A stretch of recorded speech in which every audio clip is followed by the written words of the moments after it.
it's not just a disproportionate use. In London, I think you're around about 4 times more likely to be stop searched if you're from a black background. Across England and Wales, it's 9 times more likely.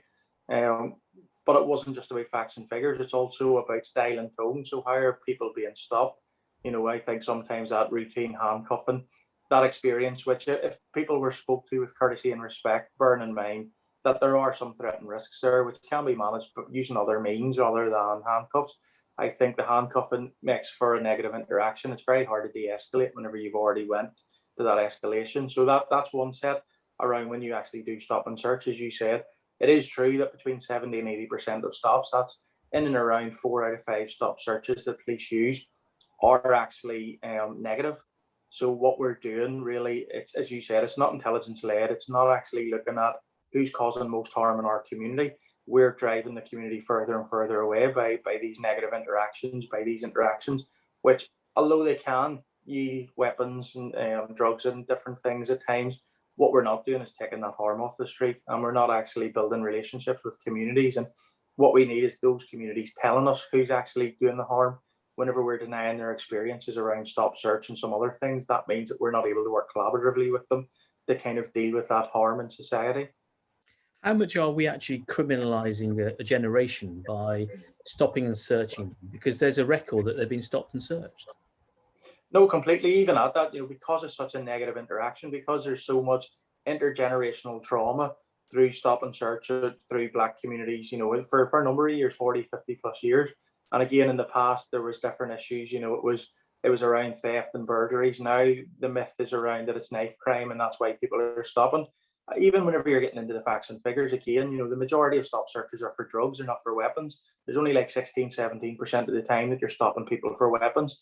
67% of the time it's for drugs.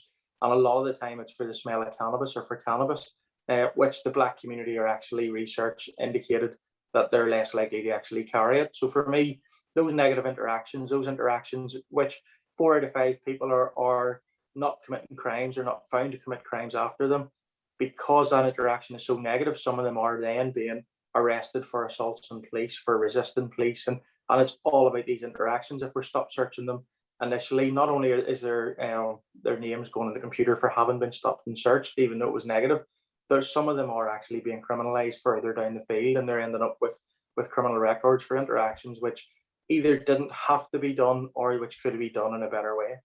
So you agree with the premise that it is criminalising a generation? It's certainly criminalising certain sections of the community, particularly the black community, and a large swath of young black males are definitely being criminalised through the use of it. Our figures show that when I have analysed the actual England and Wales, during the pandemic, it was the South Asian communities which were proportionately stopped the most and the highest increase. So we saw a 47% increase from 2019, 2020, 2021. So it's the South Asians who were being stopped and searched more in that sense, whereas it went down very fractionally for black people and only by about 25% for white people. The point I'm making is this: pandemic year, crime went down, stop and searches went up. Would you like to offer any reason why that might be? Again, for me personally, I can't really find a reason. As you said, people were less on the streets, people were committing less crimes because they were, being locked down and kept in their homes, which most people abided by. For me, I can't really offer, that kind of increase in why people were being stopped, particularly from South Asian and black backgrounds, whenever their white counterparts failed. So for me, it's disappointing that that's the case, that more people from black and Asian backgrounds were being stopped, searched. And again, through the Home Affairs Select Committee and the review that was done in the Macpherson review, I think during COVID, we obviously seen more of those communities being criminalised through the issue of COVID tickets as well. So for me, a lot of the time, the policing approach was to engage, explain and encourage with certain sections of the community. And I think as they were doing that, because trust and confidence in those communities have been so low for so long, they're less likely to actually comply with police instructions. And it's always going to be that negative interaction, which I chatted about earlier. So they're going to have to go to that enforcement action probably quicker. And again, some officers are obviously going to that and skipping a few stages across the way. So lots of work to be done around understanding why that was the case, and also then putting measures in place to make sure that it doesn't happen again should there be future lockdowns. Every Home Secretary wants to tackle crime and to beat crime, and this one is no different. And she wants to toughen up the stop and search powers. What would you be saying to her? Yeah, I think we've been quite vocal around that. You know, the use of serious violence reduction orders, any stop search power that doesn't require reasonable suspicion for us is probably one that shouldn't really be used and isn't really needed. Officers should be able to use reasonable suspicion and based on what they see in front of them, build up that picture. For me, whenever you look at stop search, you know, I said it was 4 times more likely to stop search if you're black, something like 43 or more times if you're under section 60.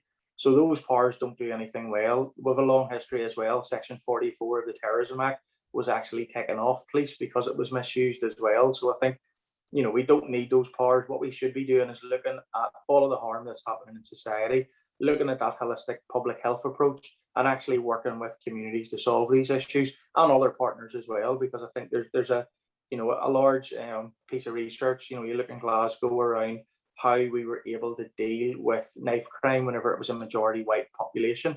I think I was speaking to somebody this morning just about that subject as well, and I think the reason that it worked so well up there is because it was a majority white Scottish community that were involved in that crime type.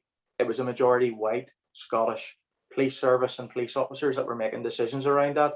Those police officers understood the issues in those communities, that could relate to them, and they were able to put solutions in place. I think that's the bit that's missing whenever we look at the myths and misinformation which are around the black community at this minute in time.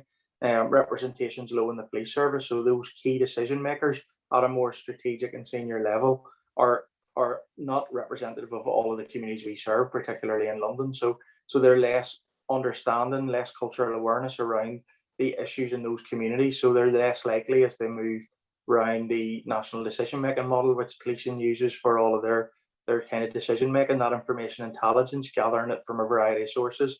Whenever it's only coming from a majority white viewpoint, then we're prone to make decisions that work to the detriment of black and Asian communities.